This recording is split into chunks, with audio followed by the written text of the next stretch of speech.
a orar, inclina tu rostro. Padre, Señor, te doy gracias en este momento por tu presencia en nuestra vida, Señor. Gracias, Padre, por cada familia aquí representada, por cada persona que tú has traído a este lugar, Señor, con el único propósito, Padre, de que te adoremos, de que te glorifiquemos, de que aprendamos de tu palabra, Señor. Y en este momento, Padre, yo te pido perdón por mis fallas, por mis errores, porque soy una vasija rota, Señor, que a ti te ha placido usarme, Señor, para compartir tu palabra, Señor. Así es que yo te pido en este momento que me quites de este lugar y sea tu Espíritu Santo fluyendo con libertad a través de mis labios, Señor. Que la palabra que tú has dispuesto para esta mañana, Señor, caiga en tierra fértil, Señor, y que dé fruto al 100%, Padre. Prepara los corazones de mis hermanos para que reciban, Señor, y quita, Señor, todo aquel mal pensamiento que les impida recibir de ella, Padre. En el nombre de Jesús todos decimos amén. El tema de esta enseñanza, porque yo siempre he dicho que no predico, es el proceso es tu mejor testigo. Si alguien está apuntando, ese es el título que yo le he puesto. Y vamos a hablar de un tema muy, muy conocido por ustedes. Hemos escuchado esta historia muchas veces, pero cada vez que tú la compartes, el Señor te revela diferentes cosas, amén. Y vamos a estar hablando acerca de la mujer tsunamita. Ya la compartí esta enseñanza hace como unos 2 o 3 años. Y de verdad que en esta ocasión el Señor me hizo llorar. La mayoría ha escuchado esta historia y yo nomás le voy a pedir que se posicione de la historia, que no se fije que es una mujer la protagonista principal, sino que se ponga usted en el lugar de esta historia, amén. Y la Biblia nos dice que esta era una mujer de Sunam, que vivía en Sunam, y que ahí llegaba un varón de Dios llamado Eliseo. Y la palabra de Dios dice en Segunda de Reyes 8, vamos a estar ahí trabajando en Segunda de Reyes 8 para que lo vaya buscando, Segunda de Reyes 4, y a partir del versículo 8 vamos a empezar a desarrollar esta enseñanza. Entonces, en el versículo 8, ella le dice que al profeta Eliseo, le dice insistente, dice, cierto día, aconteció también que un día pasaba Eliseo por Sunem y había ahí una mujer importante que le invitaba insistentemente a que comiese, y cuando él pasaba por ahí venía a la casa de ella a comer. Observen esto, ella le invitaba insistentemente, quiere decir que en algunas otras ocasiones tal vez lo invitó, pero él no había aceptado, y ella no perdía la esperanza de ¿qué? De llevar a ese varón de Dios a su casa. Ella quería llevar, porque ese hombre portaba algo, entonces ella lo invitaba insistentemente y él aceptó. Posteriormente ella le dice a su esposo, ¿qué te parece si le construimos un aposento al varón de Dios para que no nada más llegue a la casa a comer, sino que venga y se hospede en nuestra casa? El varón acepta, el marido acepta, le construyen el aposento. Eliseo llega, cada vez que llega a Sunem, y ahí llega con la mujer sunamita, y él está tan agradecido con ella por las atenciones que recibe, no únicamente de alimento, sino también del aposento que le dio, y le dice a Gesi, su siervo, le dice, ¿qué haremos por esta mujer? ¿Qué haremos por ella para corresponder las atenciones que hemos recibido de parte de ella? Y la manda a llamar y le dice, ¿qué haré yo por ti?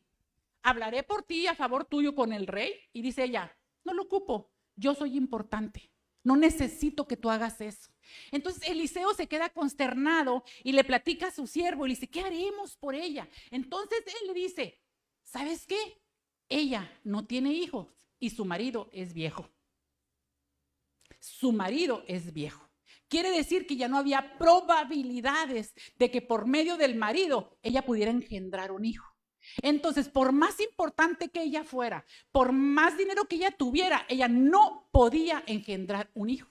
Entonces Eliseo la manda a llamar y dice la palabra de Dios que ella se queda en la puerta, y Eliseo le dice, para el año que viene tú abrazarás un niño. No te burles de tu sierva, contestó ella, para el año que viene. Él no le preguntó si lo quería, él no preguntó si tenía fe, simplemente afirmó, el año que viene abrazarás un hijo. Y déjame decirte que Dios tiene planes para tu vida, y Dios tiene planes y tiempos para darte la bendición que tú estás anhelando. No es en el tiempo tuyo, es en el tiempo perfecto de Dios. porque aún ella ni siquiera lo había pedido. Amén. ¿Por qué será que cuando hablamos aquí se nos seca mucho la boca? Por los nervios. Total, pasa el tiempo y el año que viene, justamente cuando Eliseo lo predijo, ella concibe el hijo, ¿no? Dice en el versículo 16, y él le dijo, el año que viene, por este tiempo, abrazarás un hijo. Y ella dijo, no, Señor mío, varón de Dios, no hagas burla de tu sierva.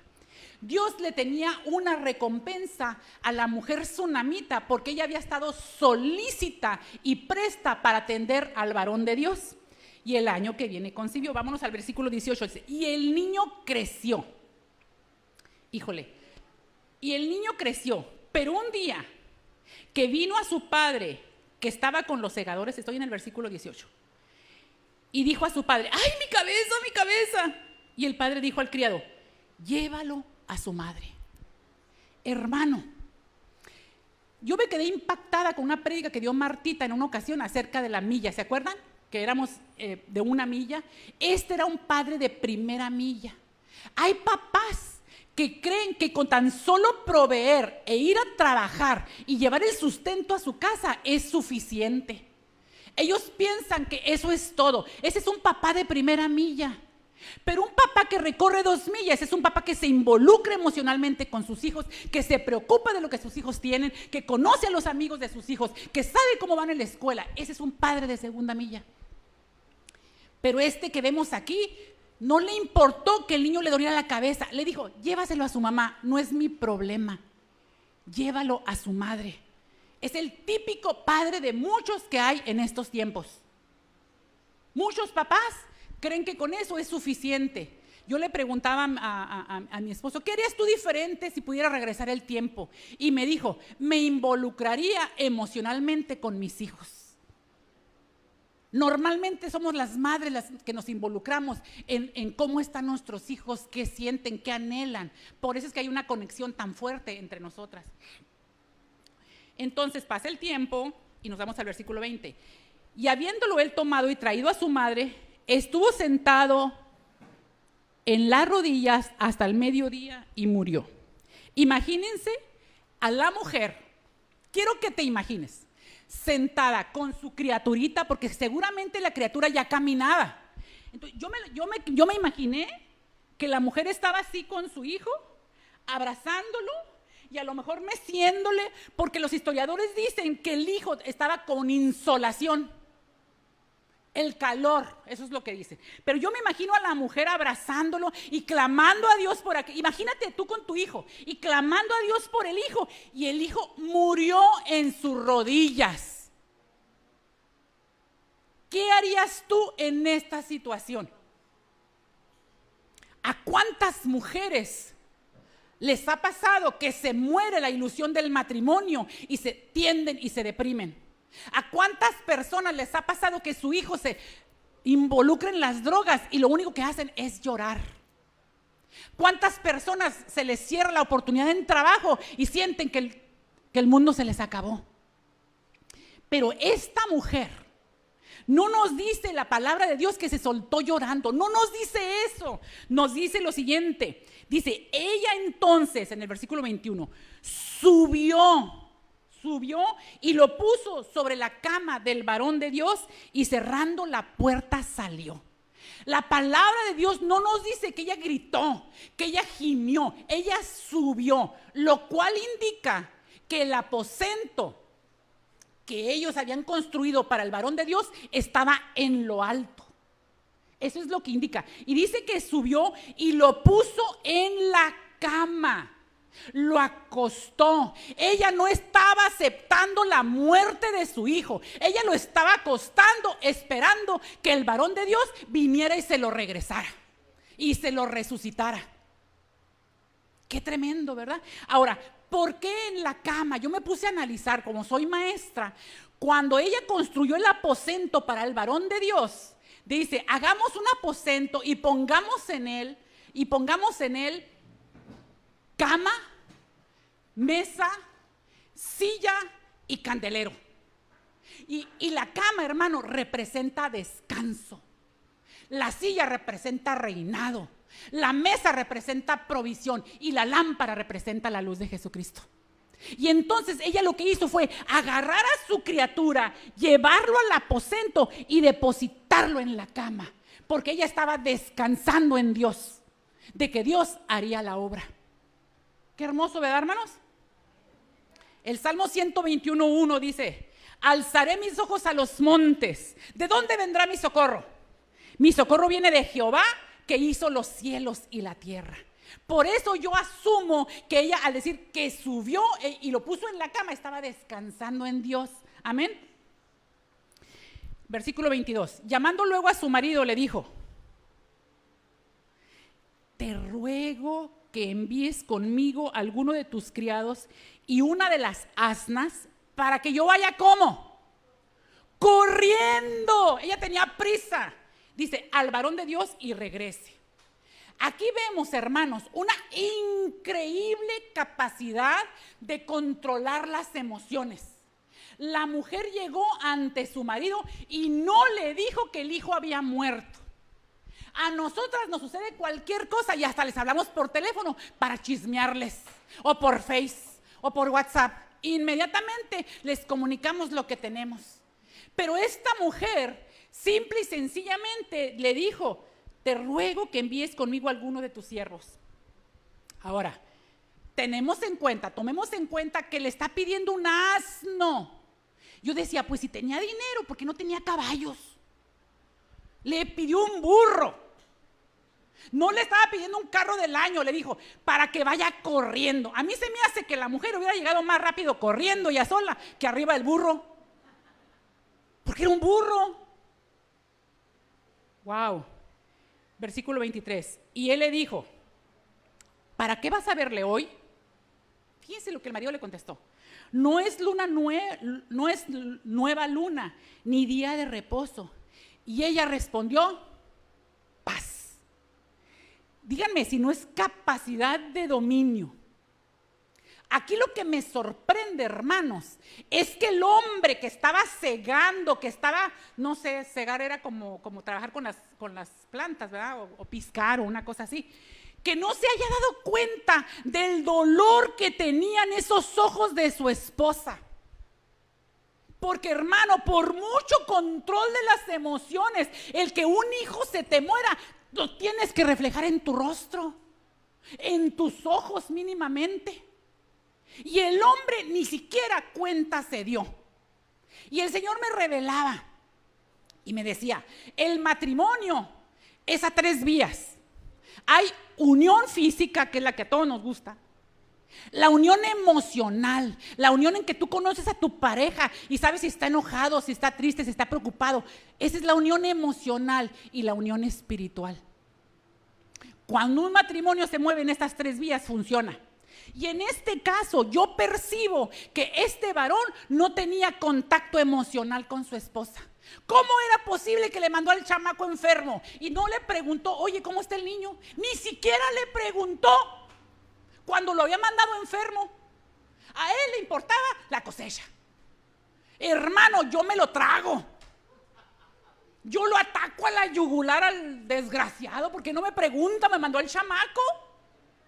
Eso es lo que haría Ruth en la carne, pero esta mujer era una mujer de fe. ¿A poco no haría usted lo mismo? ¿A poco no haríamos esto? O sea, ¡ay, yo me lo trago! ¿Cómo se te ocurre? No te importa el chamaco. Y ahí me divorcio.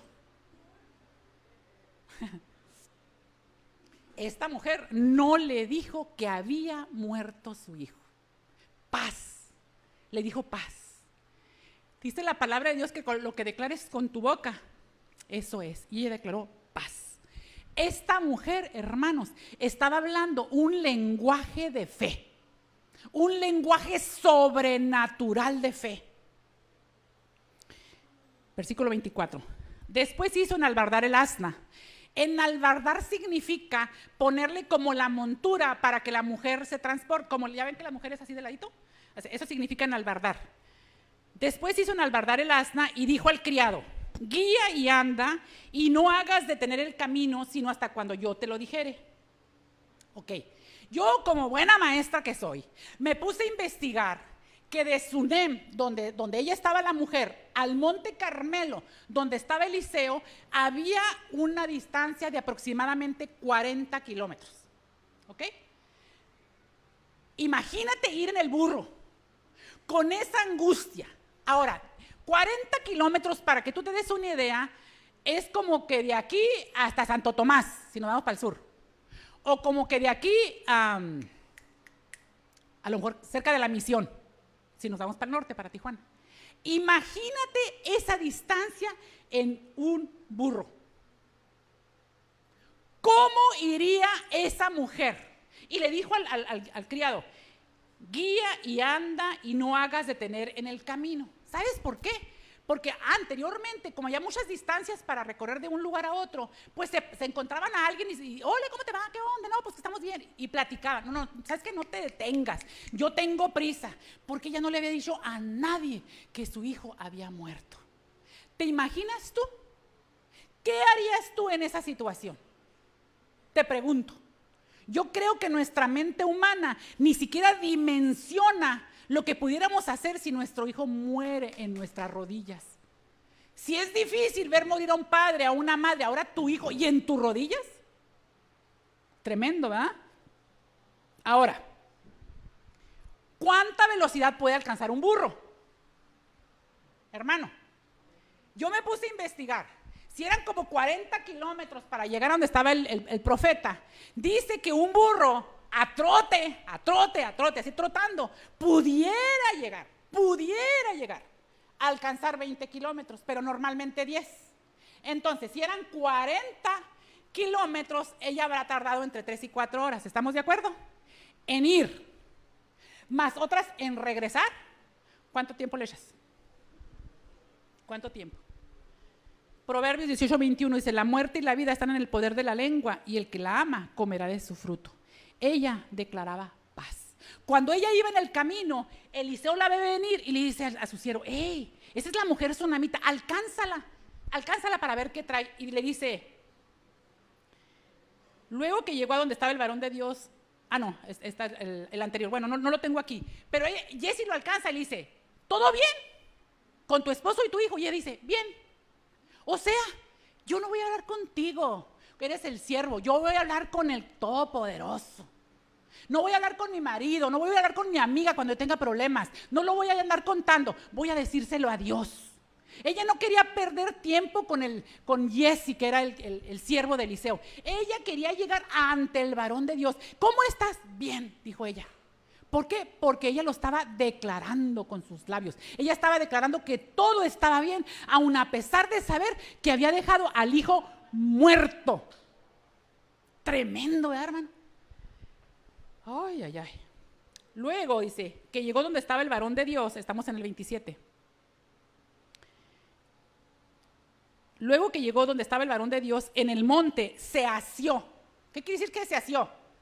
Se agarró, se aferró de sus pies y se acercó Jesse para quitarla, pero el varón de Dios le dijo, déjala, porque su alma está en amargura y Jehová me ha encubierto el motivo y no me lo ha revelado. Aquí lo que me está diciendo la palabra de Dios es que solamente en la presencia de Dios ella se derramó. Solamente hasta que llegó ante el varón de Dios, ella mostró sus emociones y le dijo, ¿acaso yo te pedí un hijo para que me lo quitaras? Y Eliseo le dice, ¿sabes qué? Al siervo, toma mi báculo, vete y pónselo en el rostro al niño. Y ella dice, vive Jehová, vive mi alma, que no te dejaré. O sea, yo vengo por ti y de aquí no me quitas. Hasta que tú me bendigas. ¿Con qué estaba pidiendo ella? ¿Qué estaba pidiendo ella? ¿Qué anhelaba? Un milagro, la resurrección de su hijo. En el versículo 30 dice, y dijo la madre del niño, vive Jehová y vive mi alma, que no te dejaré. Eliseo se da cuenta que esa mujer es del calibre de él, porque dijo exactamente las mismas palabras que él dijo cuando Elías le decía, quédate.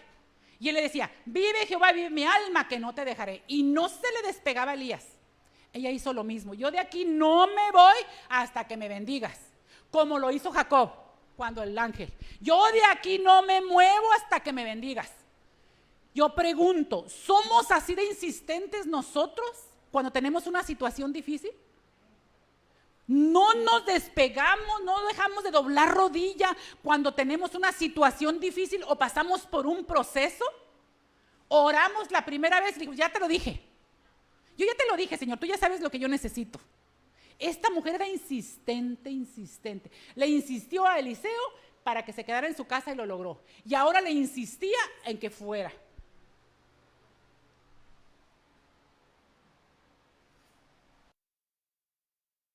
Hablo mucho, ¿verdad? Y muy rápido. Dice la palabra de Dios en el versículo 34.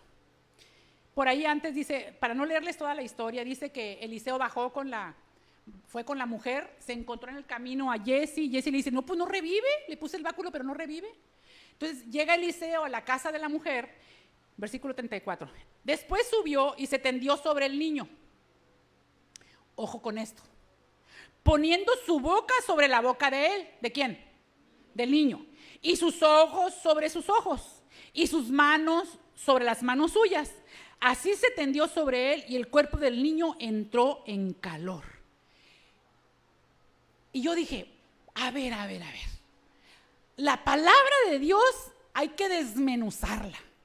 ¿Por qué se acostó sobre el niño? Pero nada más dice que puso sus ojos sobre sus... Imagínate el niño tendido y Eliseo encima. Y se le puso la cara sobre la cara, sus ojos sobre sus ojos, su boca sobre su boca y sus manos sobre sus manos.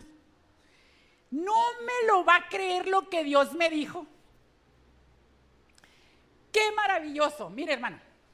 Wow, soy maestra y me encanta, me lo disfruto. Hay un proceso que se llama algor mortis. Algor significa frío y mortis significa muerte, el frío de la muerte, ¿ok?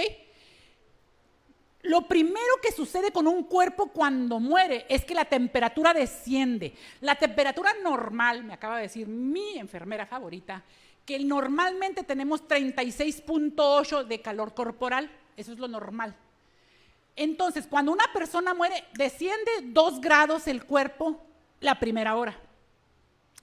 Las siguientes horas va descendiendo 1 hora, 1 grado por cada hora que va pasando. Pero lo increíble aquí es que científicamente dicen que lo primero que se enfría cuando un cuerpo muere es la cara y las manos. Y yo dije, wow, Eliseo no lo sabía. Claro que lo sabía, porque era varón de Dios y es ahí donde él se postró. Y como buena maestra de física les voy a dar una clase. Siempre un cuerpo, el calor va a fluir del cuerpo caliente al cuerpo frío. Eliseo le estaba dando calor con su cara, con sus manos a la criatura. Versículo 35. Está interesante, ¿verdad? O yo lo vivo, es que yo lo vivo, me gusta. Versículo 35. Volviéndose luego, se paseó por la casa. En el 34. Dice que puso y el cuerpo del niño entró en calor, pero nada más dice que entró el calor, o sea, él puso su cara sobre su cara, sus manos sobre sus manos, pero no revivió, entró el calor. Y entonces en el 36, ¿en el cuál voy? En el 35, gracias, porque luego y volviéndose luego se paseó por la casa una y otra parte. Después subió y se tendió sobre él nuevamente y el niño estornudó 7 veces y abrió los ojos. Ok, Eliseo se posa sobre el niño y lo primero que hace es que el niño entra en calor, pero no revive. Entonces Eliseo se empieza a pasear por la casa, Señor, tú mandas. Es que, hermano, ¿no te has puesto a pensar por qué Dios le dio ese milagro y luego se lo quitó? A ver, está interesante. Había una razón. Quédese en el siguiente capítulo. Ok. Eliseo insistió en la oración. No se quedó conforme. Ciertamente el niño agarró calorcito, pero no revivió. Entonces Eliseo clamaba a Dios. Dice, y después subió y se tendió sobre él nuevamente. Y el niño estornudó 7 veces y abrió sus ojos. El significado del número 7 es completo. 7 días Dios creó las cosas, ¿cierto? Completo. Entonces llamó a Giesi y le dijo, llama a la tsunamita, y él la llamó, y entrando ella, él le dijo, toma tu hijo. Eliseo le dijo, toma tu hijo. ¿Sabes? Dios está a punto de darte la bendición. El tiempo de Dios es perfecto, porque todo tiene su tiempo. Y yo no sé por qué cosa tú estás clamando, pero Dios sí lo sabe, porque Dios conoce nuestro anhelo y nuestros pensamientos. Y va a llegar el tiempo en que Dios, así como a esta mujer le dio el hijo, así como a esta mujer le resucitó y le entregó el hijo, va a llegar el tiempo en que la bendición va a llegar a tu vida. ¿Lo reciben? Amén, amén. ¿Saben que algo que me impacta a mí de esta congregación es que somos poco expresivos? Y a veces estamos compartiendo y no sabemos si la palabra está llegando. Y yo que me desorejo, que quiero hacerlos vivir. Serios, hermano, cuando usted sienta que la palabra llega, diga amén, gloria a Dios, algo que me motive, caray. ¿Sabes una cosa? Dios es un Dios de milagros, amén. ¿Y saben a quién bendice? ¿Saben a quién bendice el Señor? A aquellos que lo ponemos en primer lugar. Si tú pones a Dios en primer lugar, ten la plena seguridad que Dios va a contestar en su tiempo los anhelos de tu corazón. Amén.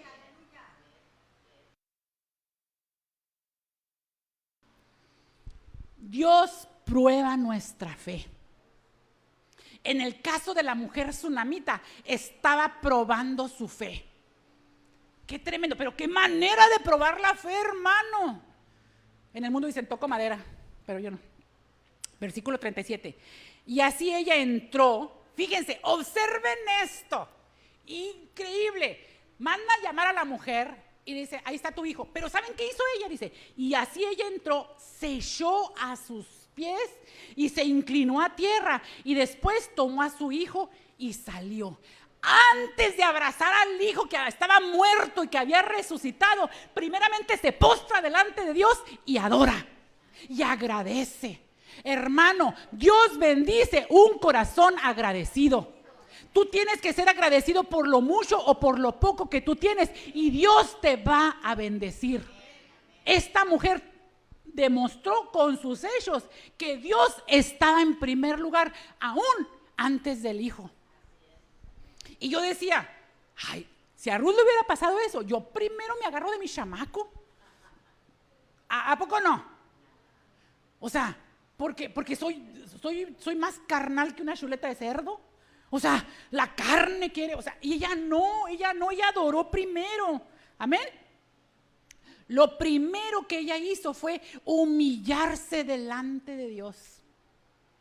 Hermano, cuando tú persistes en aquello que tú deseas, Dios te bendice.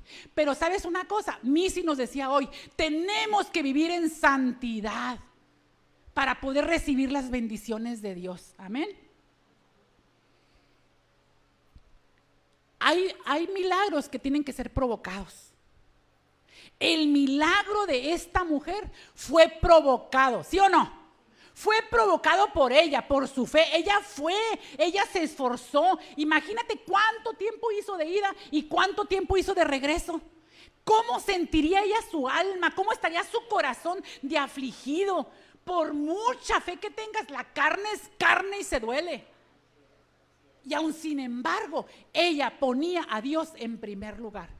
Varón, pon a Dios en primer lugar.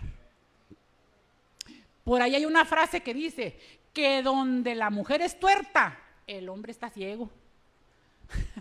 ¿Sabes lo que significa? Las mujeres somos de gran influencia. Las mujeres somos con intuición. Las mujeres impulsamos. Tu mujer, ubícate en el lugar que tú tienes. Amén. ¿Te puedes imaginar esa tarde que llegó el marido y le dice, ya viene vieja? Ah, qué bueno, ¿y qué pasó hoy? No, pues se me murió el chamaco y ya revivió. ¿Te imaginas? O sea, qué impactante, ¿verdad? Porque eso pues yo se lo iba a contar a mi esposo. O no sé qué haría. Bueno, yo primero lo degollaría por haberme regresado el chamaco enfermo. Pero no, o sea, ¿te imaginas? Es que eso sucedió en una persona de carne y hueso como nosotras. y el hombre regresó en la tarde. ¿Sabes? A veces los varones andan trabajando y no saben ni qué onda en su casa. Es importante que te conectes emocional, no sé por qué lo estoy diciendo, pero es importante que te conectes emocionalmente con lo que sucede en tu casa. Amén. Y les decía que los milagros son provocados. Esta mujer provocó su milagro. Esta mujer fue. Había, por ejemplo, Bartimeo. Si Bartimeo no grita, se queda ciego. Él provocó el milagro. La mujer cananea, si ella no grita, la hija se queda endemoniada. O sea, te tienes que esforzar, te tienes que mover. Nosotros tenemos que hacer la parte que nos corresponde y Dios va a hacer lo imposible, lo que nosotros no podemos hacer. ¿Están de acuerdo conmigo? Amén. Pasaron los años. Hermano, pasaron los años y Eliseo había tenido siguiendo contacto con la mujer, eran amigos. Y un día Eliseo le dijo, ¿sabes qué?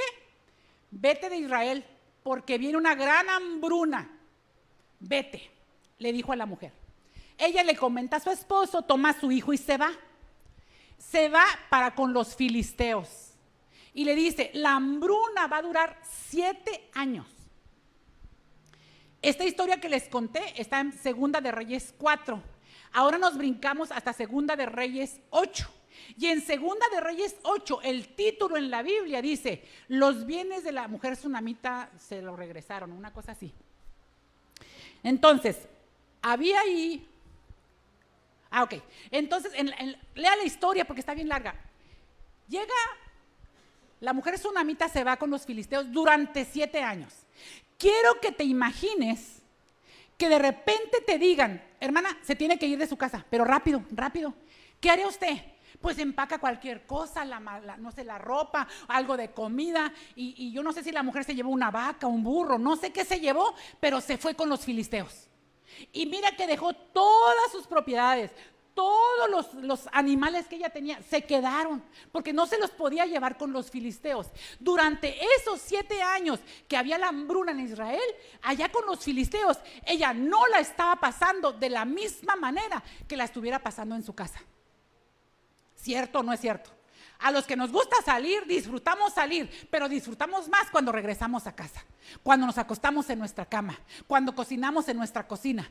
Entonces, esta mujer durante 7 años estuvo con los filisteos. 7 años de carencias, 7 años sin ver a su amigo, y lo más triste, 7 años sin escuchar la palabra de Dios. Porque en aquel entonces la palabra de Dios venía por medio de los profetas. Ella sí lo recibía.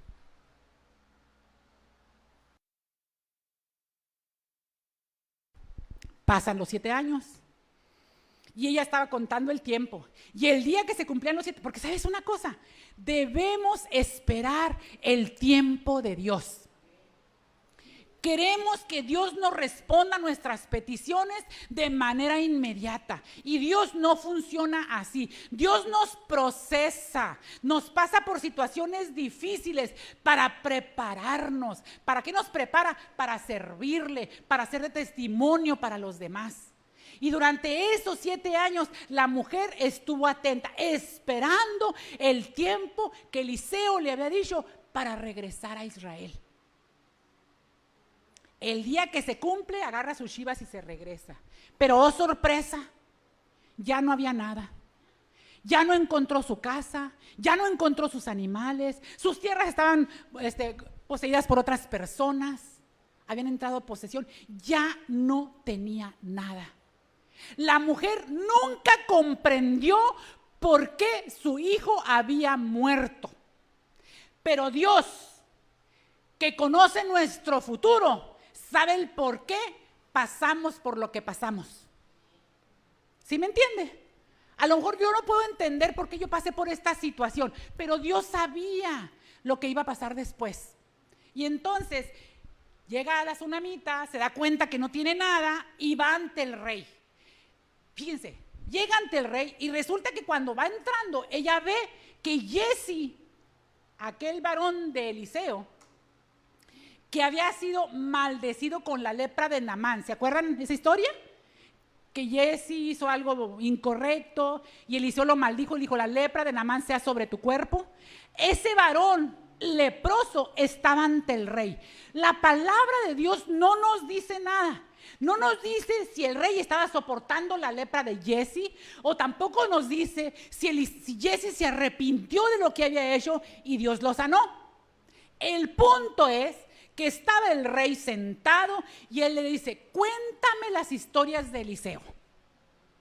Y Jesse le estaba contando: no, pues mira, una de las hazañas más grandiosas es que multiplicó el aceite, pero lo más sobrenatural, resucitó a un niño. Y el rey: ¿será? Y en eso llega la mujer con el niño. Le dice: ¿sabes qué, rey? Mira, aquí viene entrando. Esa es la mujer de la que estoy hablando y este es el niño. Y el rey, impactado, le dice a ella: cuéntamelo tú.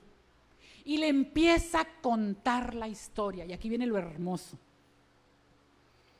¿Dónde está? Ya me brincó uno. Bueno, ¿en cuál voy? En el versículo 5. Y mientras él estaba contando al rey cómo había hecho vivir a un muerto, he aquí que la mujer a cuyo hijo le había hecho vivir vino para implorar al rey por su casa y por sus tierras. Entonces Giezi: rey, señor mío, esta es la mujer y este es su hijo, el cual Eliseo hizo vivir. El proceso que Dios hizo vivir a esta mujer de perder a su hijo y de aislarse por 7 años era el instrumento que Dios estaba utilizando para restituir. Y yo me ponía a analizar esta porción de la palabra y yo decía: Jesse el leproso. ¿Se pronuncia Jesse o Giesi? Jesse el leproso. Jesse el hombre que se había equivocado. Jesse el hombre que había recibido la maldición de tener la lepra en su cuerpo por un error que tuvo. Quiero decirte, hermano, que no debemos de menospreciar a aquellas personas que se han equivocado. No debemos de juzgarlas, no debemos de criticarlas porque cometieron un error. Hermano, pueden arrepentirse. ¿Y quiénes somos nosotros para seguir juzgando?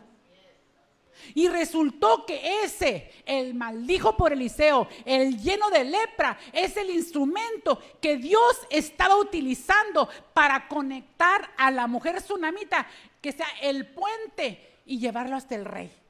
¿Para qué? Aquí te la vamos a ver. ¿Dónde está? En el versículo 6. Y preguntó el rey a la mujer, ella se lo contó. Entonces el rey ordenó a un oficial al cual, fíjate nada más, hermano, hazle devolver todas las cosas que eran suyas y todos los frutos de sus tierras desde el día que dejó el país hasta ahora. ¿Sabes? Aplaude, hermano, porque Dios restituye lo que el enemigo te quiere quitar. Y no lo restituye como lo dejaste, te lo restituye multiplicado, porque Dios es un Dios que suma, no es un Dios que resta, es un Dios que multiplica, no es un Dios que divide, hermanos. Entonces, fíjate, le devolvió. Quiere decir que si ella tuvo 100 vacas, ¿cuántas crías habrá recibido la mujer en 7 años? Quiere decir que si la mujer dejó su tierra con sembradío, lo recibió multiplicado. Porque Dios multiplica, hermano. Aquí lo hizo en 7 años. A ella la aprobó. El proceso le duró 7 años. En el caso de cuando se fue con los filisteos. Pero lo más duro, desde mi punto de vista, y no lo dice la Biblia, fue haber perdido a su hijo. Fue haberlo visto muerto. Este fue el proceso más difícil. Pero no entendemos. Dios sabía que tenía que hacer morir al niño y tenía que resucitarlo para que después esa sea la llave que la conectara con la bendición de la multiplicación. Dios es un Dios experto en regresarte en un solo día lo que te ha sido quitado. El pueblo de Israel, 430 años de esclavo. 430 años en que no se les pagaba el sueldo, se les explotaba. Y en un solo día, Dios quitó el oro, las perlas preciosas de Egipto y se los dio a Israel. Les multiplicó. Qué hermoso, ¿verdad, hermano? ¿Qué pasó con Mefiboset? ¿Qué pasó con Mefiboset? Mefiboset era el nieto del rey, pasaron ciertas cosas, se lo llevaron a Lodebar, tierra de tristeza, de dolor, de angustia, cojo de sus piernas, no podía caminar. Y un día Dios, el rey David, lo manda a llamar, lo sienta a la mesa y le restituye todo lo que había perdido. Hermano, tienes que creer en las promesas de Dios. Si tú no los crees, no depende de nosotros, depende de la fe que tú tengas para que Dios te restituya.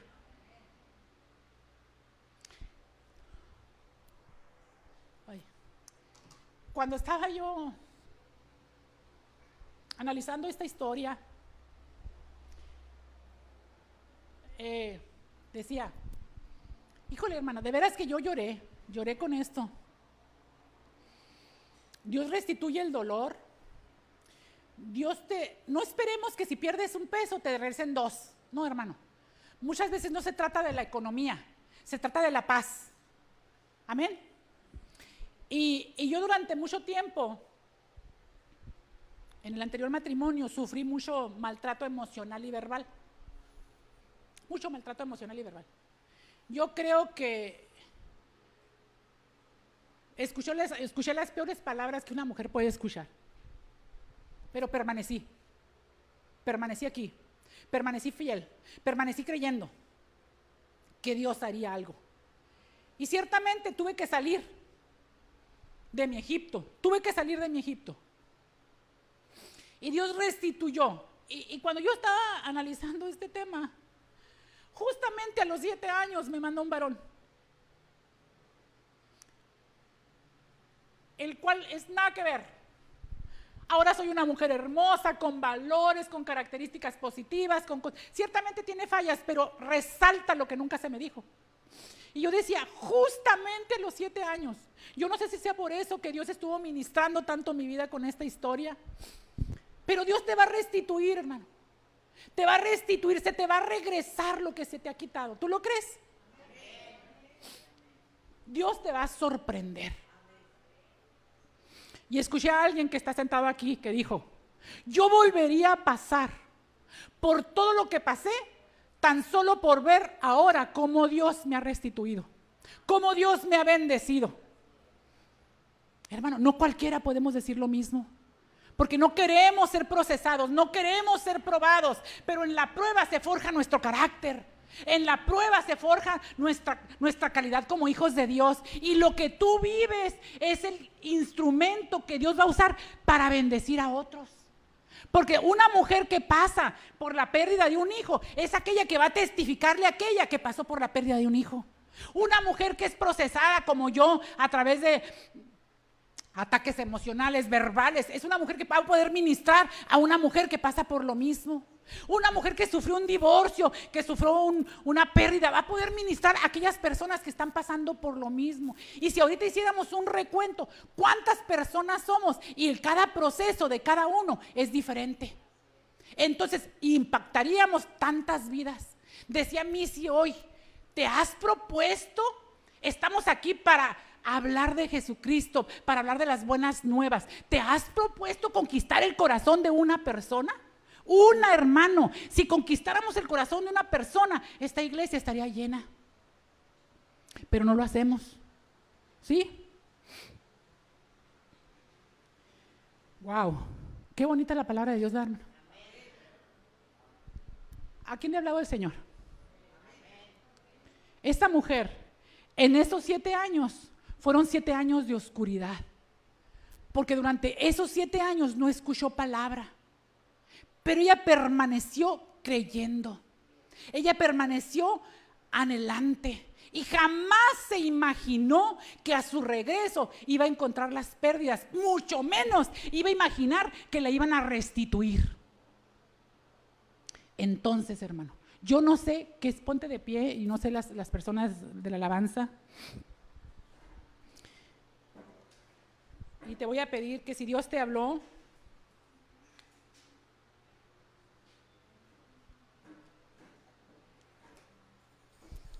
piensa en lo que tú estás viviendo en este momento. Piensa en el proceso, porque el proceso que tú vives es el mejor testigo que tú vas a tener para poder ministrar a otros. El proceso por el cual Dios te pasó es la llave que te va a conectar con un futuro prometedor. Entonces piensa en tu proceso y clama a Dios y pide lo que tu corazón anhela. Yo me imagino que esta mujer, mientras iba en el asno recorriendo esa distancia, ella simplemente iba anhelando la resurrección de su hijo. Simplemente ella iba clamando a Dios. Y dice la palabra de Dios que un corazón contrito y humillado no lo desprecia jamás el Señor. Así es que, hermano, ponte a cuentas con Dios. Si hay necesidad de pedirle perdón porque hemos actuado mal, porque no hemos hecho lo correcto delante de Dios, Dios es fiel para perdonarnos. Amén. Este proceso, como te dije, será la llave que te abrirá, hermano, el camino para el plan de Dios. Cuando termine tu proceso, hay una bendición en tu vida. Hay una fuente de agua que te espera al final del desierto. 7 años de esta mujer apartada. 7 años pasando necesidades. Y en un momento inesperado, Dios le restituye. Así es que yo te quiero decir en esta mañana, pase lo que pase, muera lo que tenga que morir, termine lo que tenga que terminar, no renuncies, permanece en fe, creyendo que Dios sabe lo que hace en tu vida. Amén. Dios tiene un tiempo para cada cosa. Todo va a pasar. Por más oscura que esté la noche, el sol va a brillar en tu vida. Padre, tu palabra ha sido expuesta. Sabemos, Padre Santo, que todos y cada uno de nosotros vivimos un proceso, Señor. Pero sabemos también, Padre, que tú tienes planes perfectos para nuestra vida. Enséñanos a creer en ti. Enséñanos, Padre Santo, a fortalecernos en la fe. Multiplica la fe en nuestro corazón, Señor. Porque si tuviéramos fe como un grano de mostaza, dice tu palabra, le dijéramos a esa montaña que se mueva y se movería. Gracias, Señor.